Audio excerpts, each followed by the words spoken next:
Welcome to the Wiser Wealth Management Roundtable, where we believe the best financial advice should always be conflict-free. I am your host, Casey Smith. Guiding you to financial freedom are my co-hosts, Brad Lyons and Matthews Barnett. Hello, Brad. Hello, Casey. Hello, Matthews. Hello. Good morning. Guys, I want to tell you something. I'm really excited about technology. I was out of town last week, and I was sitting down near the beach with my family watching the SpaceX flight to the space station on my iPhone with my kids huddled around me. I just sat there and I thought, wow, look at the space capsule that they're in. It's not a shuttle anymore, but it's a rocket ship basically. And it looked like a Tesla. I mean, it was like 3 or 4 LED screens and a couple of buttons. It was really cool. And then I go back, you look at old pictures of the shuttle, and you look at the Apollo 11 capsule, and you realize, man, technology's come a really long way. So I'm excited about technology. There are so many things that came out of the shuttle program that maybe a lot of people know this, maybe people don't. Velcro came out of the shuttle program. Solar power, cold weather wearables, which makes sense. I mean, you also have extreme heat too, right? So a lot of the fireproof vests that we have came out of that. I don't use full blankets, but that was on my list. Of, well, their spacesuits were all different looking as well. That's true. Yeah, that's right. Their spacesuits look like they could do jumping jacks. Or the old ones, I'm pretty sure they couldn't move their pinky finger. Exactly. Miniature, inexpensive digital cameras came from the NASA program of past. Vac-packed food, I guess, for camping. You see that at REI, right? For camping, these small food kits. Memory foam. I mean, there's like a whole industry of bedding with memory foam, right? This whole industry created out of the space program. Cordless power tools. Makes sense. Outside working on the shuttle and other things. A lot of cool technologies. I love gadgets. I'm a gadget guy. I love all the newest, latest, greatest technology. I can't say I'm the one that necessarily invents it in my head, but I get excited about thinking, man, to get these guys to the space station and eventually they say moon and then Mars, what new technologies are going to come from all that we will be using every single day? I can't imagine what that's going to be, but it's going to be cool, whatever it is. And with our ability to produce products on a mass scale now more than ever, it'd probably be affordable, which is the most exciting part.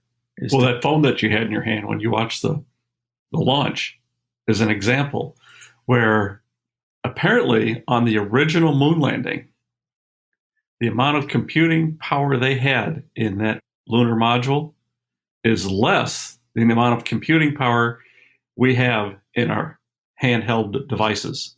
I mean, we have more computing power on our iPhones and other handhelds than they had on the moon back then. Yeah, absolutely. Absolutely. Yeah. That's another amazing thing to think about as well. I love how they are going to dock with the space station. SpaceX has been carrying cargo for a while now, and it automatically docks. These guys, they were like, no, we're going to do this. We're flying manual. They still have a pilot mentality. Yeah. It's like Maverick and Goose up there, right? It's like, we're going to do this manual. We're not going to let the computer dock us. Brad, what are you excited about? You look pretty happy today. I'm excited about baseball. Major League Baseball is in negotiations for coming back and starting to play games. And today, Major League Baseball's draft is about to occur. So we're moving forward. We're going to have baseball this summer. Don't know how it's going to happen. Don't know what the conditions will be yet, but the chances are very good that we're going to have baseball, and I'm excited. Baseball's been part of my life since I was a little kid, sitting on the back porch, listening to Jack Brickhouse announce, hey, Cubs win, Cubs win. That's going to be interesting to watch, baseball. What are they going to do? Just put them all in Arizona somewhere, and they can't have contact with anybody else, and there's no fans. Not sure. I think one thing that they've settled is that they're not supposed to spit. How baseball players are going to not do that, I don't know. How that make it I don't to think they've decided that. They're still working on the schedule itself. They're looking at about a 70-some game season with the playoffs in late fall. The players and management have not come to complete terms yet, but they've settled on this idea of a late season with a modified schedule. Well, maybe by then they get back into their home ballparks. That would be great. That'd be nice. That would be great. I just think it's going to be weird to watch sports with no fans, especially in certain sports. They feed so much off the atmosphere, and there's just not going to be atmosphere. There's going to be people just playing ball. I think that the players are very aware of the fans in the stadium. As a fan in the stadium, we see them playing the game, and we think that they're totally focused on it, and they are. But they know that we're out there. For them to go out into an empty stadium and play with the same sort of enthusiasm is going to be unusual. Now, they love the game. There's no doubt about that. So they'll play, and they'll play hard. But without that crowd noise, without that cheer at the crack of the bat, it's going to feel more like a movie production for them. They're making a movie about baseball. Right. There's no one there. Yeah. And then they dub in the noise. Hey, at least we won't have to watch the World Series from 10 years ago. We can actually watch something live at home. That's going to be exciting. I was scrolling through the channels last night and thinking that exact same thing. Does anybody watch these teams play each other back in 1995? I don't know. There must be somebody out there. I think there is somebody out there. Not me. No. Matthews, what are you excited about? I'm looking forward to golf. I think the first full golf tournament is this weekend. They've had the charity fundraising tournaments, but it was just one group, so it was a little boring listening to their banner back and forth and what the announcers had to say. So it'll be fun to have a full golf tournament. And then football, big UGA football fan, so it'd be nice if we could have a packed stadium. I know originally they were somehow going to find a way to reduce the amount of fans, and then I think it was last week, SEC announced they were going to try to have a full stadium. So that'd be nice if come football season and be able to go to a game. Yeah. This segment's called the COVID recovery. There's definitely going to be, I hate the word new normal. I think it's been hijacked by different political groups, but there's going to be something a little different. You can open up your economy, as we've seen here in Georgia. You can open it wide up, but people have to be comfortable going out. Right. For it to be fully open, the fans have to go out into the stadium. The consumers have to go into the stores. The diners have to go to the restaurant. Otherwise, it's not truly open. Right. Yeah, the restaurants, if you go out to eat, they've allowed not just on the patios, but inside now, but there's 50%, maybe 25% capacity. It's still not the same as going and enjoying a meal around other people. So I summarized a market update last week for a client. They asked me, so what's going on in the market? And I said, I gave them a full update, but my initial answer to them was, the market's up and Main Street's on fire. Literally, that's what it seems like right now. Very interesting recovery that we're having. In the markets, the numbers are coming back when you see the aggregate, the S&P, the Dow, etc. But it's very narrow, Casey. It's very narrow in the number of companies that are doing extremely well.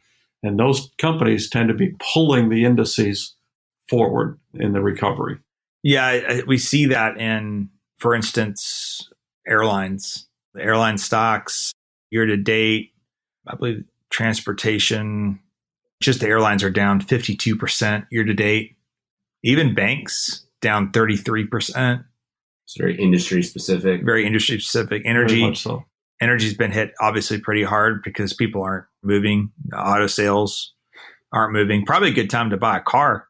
Probably so. You'll have four or five guys or gals standing at the door waiting to greet you as you walk in. It's always fun. Maybe. Yeah. You think about some of the conservative stocks, utilities down 5% year to date. So what's dragging us up, or pulling us up, I should say? Well, as Matthews had indicated, it's very industry specific. And one of the best performing industries right now is technology. Yeah. It seems like Apple and Microsoft are definitely pulling the economy up. Amazon as well. Yes. And the market capitalization of those companies alone are pulling the Dow or the S&P 500, their indices, forward. What about the NASDAQ yesterday? Would it hit 10,000, I think, for the first time? So, the first time ever. Yeah. It didn't end that way at the end of the day, but it hit there at some point. So that's record highs that we're hitting. The NASDAQ 100 is very heavily weighted in technology companies. Right.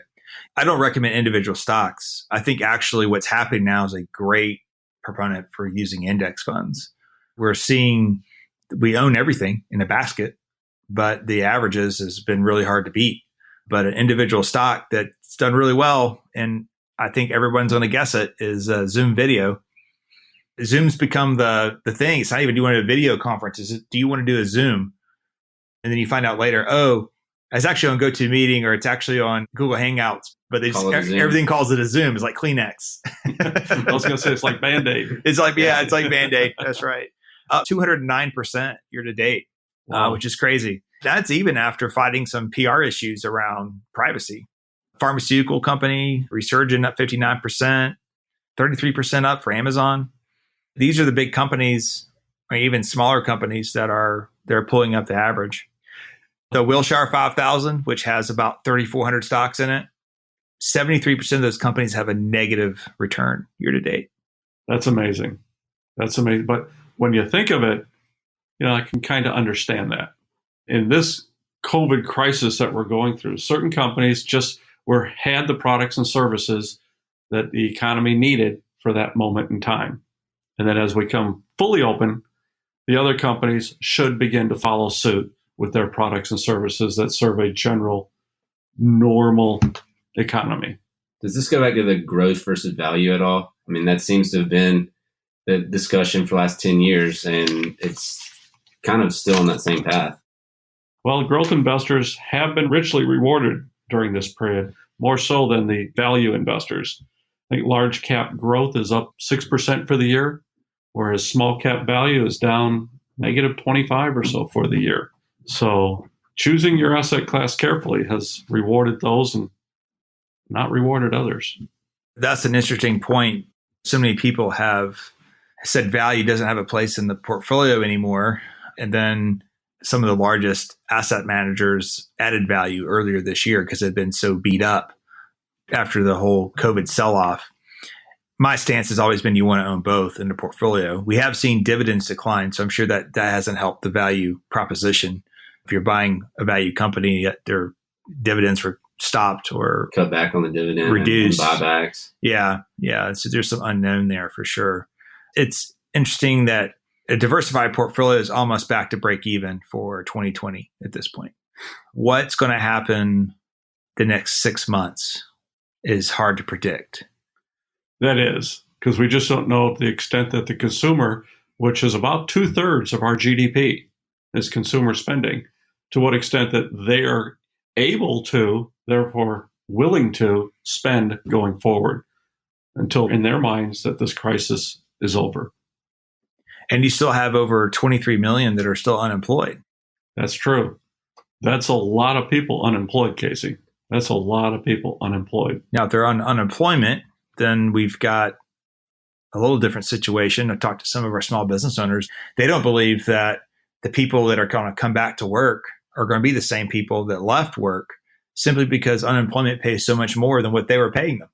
For retail workers, restaurant workers, that $600 a week increase that's being paid by the federal government to on unemployed. Top of $300. Yeah. That adds up to, if you get the full state unemployment here in Georgia, plus the $600 from the federal, you're looking at close to a $50,000 a year paycheck.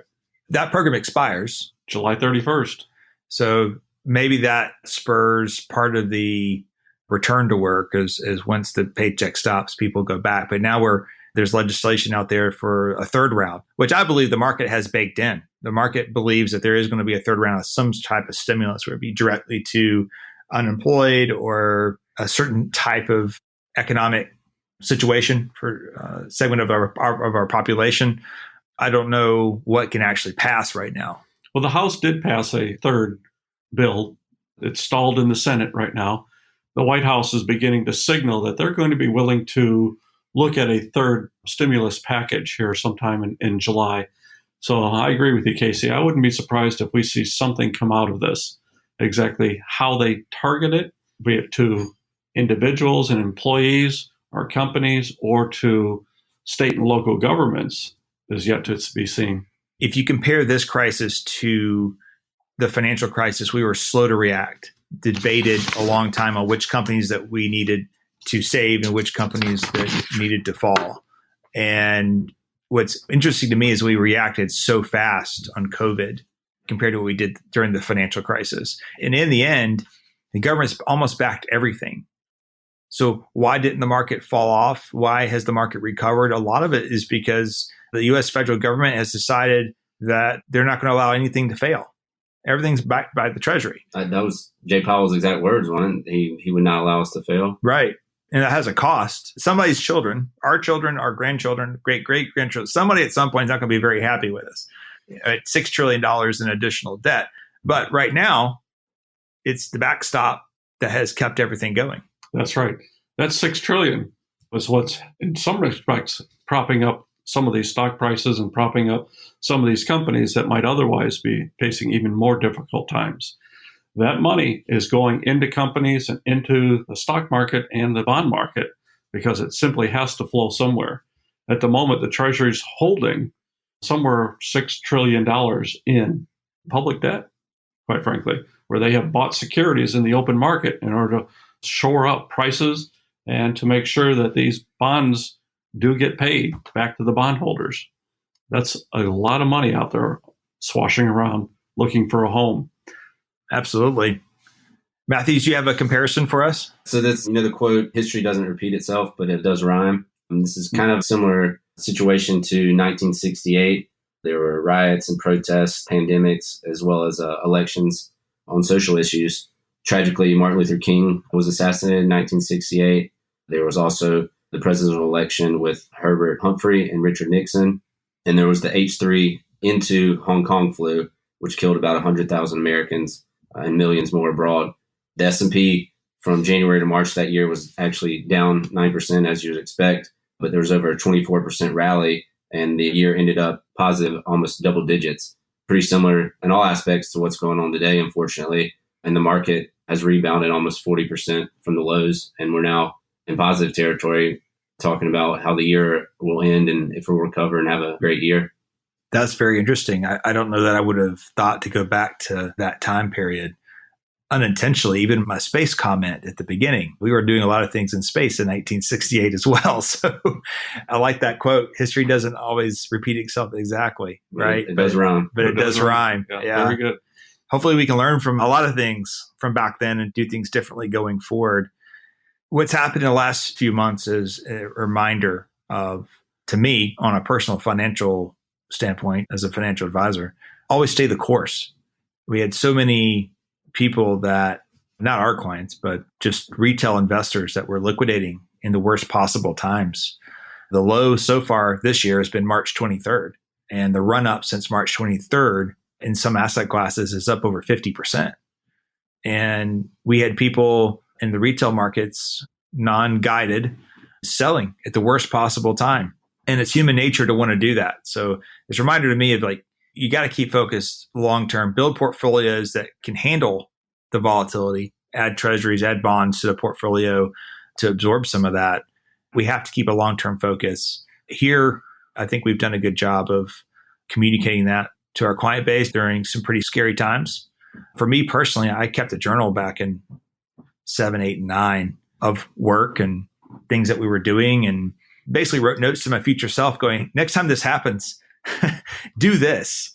And we were able to deploy a lot of that here. That's where wisdom comes from, is just living through other situations to apply it the next time we've done this. So I felt like that I was able to guide us, our client base and this firm, with confidence this time, as opposed to being a little more apprehensive in 08 and 09. I think people don't realize that those losses are only realized if you sell. And those 50% losses that were taken in 2008 will require 100% gain the next year. So it's not like you're just going to get out and get back in and recover. It's going to be a long process if you don't weather that storm. Yeah, absolutely. Absolutely. Having a plan for your investments and a reason for your investment and a purpose for your investments is so important in times like this, so that you don't just abandon that for no reason. My next thought was, I'm a proponent of, when you're retired, your house should be paid off. Every year we lose a lot of assets under management, our firm, because that's my belief. On an Excel spreadsheet, you can't really quantify that because the stock market should give you higher than what these low mortgage rates are right now. but I had at least 4 emails and several phone calls from people saying, I'm so glad you convinced me to pay off my mortgage because I'm watching my portfolio fluctuate quite a bit, but I know that I have no debts. I just have to cover my utilities is all I have to cover. That's a big deal. Brad talked about before how you're no longer in the accumulation phase of your life. It's the decumulation phase. So not having that big liability of a house payment when you're no longer receiving income and you're living off those assets is a big deal. Right. Absolutely. It's like having a tax-free raise. Very not true. having to make that debt payment. But shifting back to COVID recovery, my thought on this is I really like Maine in July and August because you can go to Acadia National Park, you can explore the park. It's nice and cool there versus the hot heat in the South. A different atmosphere allows my kids to see a different part of our country. I thought about going there in July this year. I could get really cheap airfare. It was like $190 round trip. But the park system wouldn't guarantee that they're going to be open or what their open schedule was. So in the end, we decided not to make the purchase and travel. What would you have been able to do if you went anyways, if it was open? Well, if it was open, I mean, you'd be hiking outside and going along the trails, but this is a long loop. They have a loop road that goes around the park, but all the restrooms are going to be closed. I don't think I want to take an 8, 12, and a 14-year-old with no restrooms. They complain about enough already. I don't need to add to the add to the list. The point is that the states are all opening at different phases. So I think North Carolina is still in phase 1. I think we're in phase 2 or 3 here in Georgia. And so it's going to be really hard to get our economy fully opened and operating and for industries to recover, especially hospitality industry, especially the airline industry, which employs so many people. It's going to be hard to get those open and for us to go travel. I mean, I was kind of bummed out that I'd have to wear a mask from the time I got out of my car at the airport all the way through when I got into my rental car on the other end. I'm not enjoying the mask part. I was willing to do that for cheap enough airfare. And cruise lines, they're not running. They're not running till October. And even then, it's kind of like TBD. It's going to be very industry specific on these recoveries. I saw a report this morning. They're saying that maybe we don't get back to full GDP for 10 years, possibly. We talk about a V recovery, a U recovery. Maybe it's a baby V and a flat line. I don't know. But I think how that relates to our portfolios is that we keep doing what we've always done. There's really no change in asset management, I don't think. I don't think so either. Our portfolios, generally speaking, bake into the concept that there's going to be these periods of downturns in the market. Now, we saw one in 2007, 2008, and 2009. We're seeing it again, which means that we're going to see it again at some point in time in the future. These same forces that come in play in the marketplace will present themselves again. So learning today what we did right will help us again in the future, and investors should take note of that. I think recently, even as recent as 2018, was that in December, there's a big sell-off. Christmas Eve was down a few percentage points in the S&P, and we having a bad last quarter in December, and then look how that beginning of the year turned it around. So there's going to be ups and downs, but you just need to stay the course. And GDP of a country does not equate to stock market performance. No, they're not the same thing. They're simply not. The GDP measures the value of all goods and services produced in the United States over a period of time. The stock market is known as a futures discount marketplace. It's trying to discount the future back to today's valuations. And it may be looking forward 6, 12, maybe even as much as 18 months out. So it's not reflecting prices, valuations today. It's reflecting the valuations of the prices in the future discounted back to today. Because of that, too, they've shown that the stock market usually recovers about 5 to 6 months before the economy. So right. If we're recovering now, then the market should probably be up if it was that short of a recession. Yeah, that's very true. And also, too, recessions are different. There's a saying, right, that if you're out of a job, it's a depression. If your friend's out of a job, it's a recession, or vice versa. So we can all have our own personal recessions. retirees right now who have well-diversified portfolios and cash reserves and their income streams haven't changed. Really for them, this is kind of a nuisance. It could be a health hazard, obviously, if you're in the was above 65 and other conditions. There's some fear there, obviously, but it's not derailed your life, your financial life. It's really the 23 million plus that are unemployed. Those are the ones that need support. They're the ones that need the industries to get back to 100%. But at the same time, we need that population to spend money. It's a big wheel. You got to get one of it going again to start feeding the other. Right. It's a supply chain. The supply chain of products and services, or the supply chain of money. Money begets money. Well, there's no future or crystal ball here, at least not in our office. Maybe there's somewhere else. But I think that what we have to remember is that everyone's probably in a different situation, even in your own neighborhood. I think this is a great time to be reaching out, loving other people as much as you can from 6 feet with a mask, evidently. Just help each other. There's a lot of people that are under duress in this environment. We have to be thankful for the blessings that we have and where we are and help others. Great segment, guys. Looking forward to next week. Thank you. Thank you.